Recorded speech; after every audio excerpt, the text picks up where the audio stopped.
So our book review today is Dave Pelz' Short Game Bible. And there's just a ridiculous amount of statistics in this book, more than you can even believe he came up with. He literally traveled the PGA Tour with a notebook and a pen, and he would walk with the group down the fairway and track everything they did, where their drive went, where their approach shot went, how close it was to the hole, how good they were at getting out of bunkers. Because Dave Pelz was trying to figure out how the best players in the world, what differentiated the best players in the world from the guy who was 150th, because he just didn't believe that it had anything to do with the golf swing. So what he came up with was some pretty interesting stuff, but when he wrote the Short Game Bible, he focused fully on the short game because he found that tour players were way more accurate in a percentage-based arena. They were way more accurate with their 7-iron than they were with their wedge from 60 yards.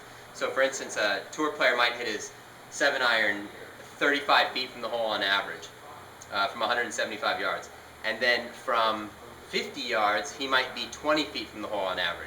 And so that's a big difference in percentage. Let's say 175 yards, if you hit 17 yards from the hole, that'd be 10%.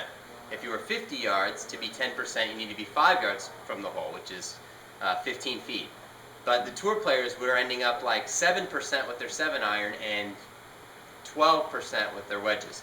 So he focused the book on wedges, and the biggest thing that I took out of it was the position-based swings to produce a certain distance shot. So one of the things that I've kind of taken from the book is, in my swing, I find a position that feels comfortable to me, that feels like a good first position. I've got a second position, and then I've got a third position, which is a full turn. So for my swing, I don't make any wrist break. I don't do any hinging or anything with my hands. I just turn my shoulders until my hands are at waist high, and that's my first position swing.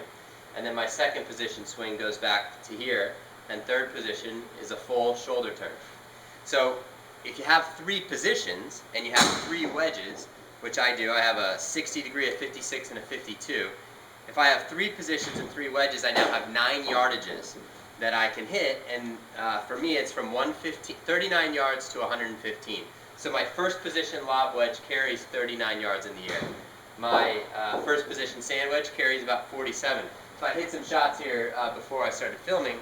My average carry with my first position 56 degree wedge is 46 yards.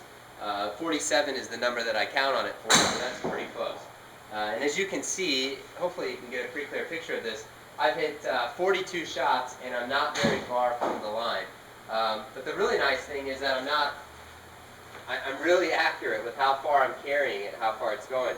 Almost all of my shots land within about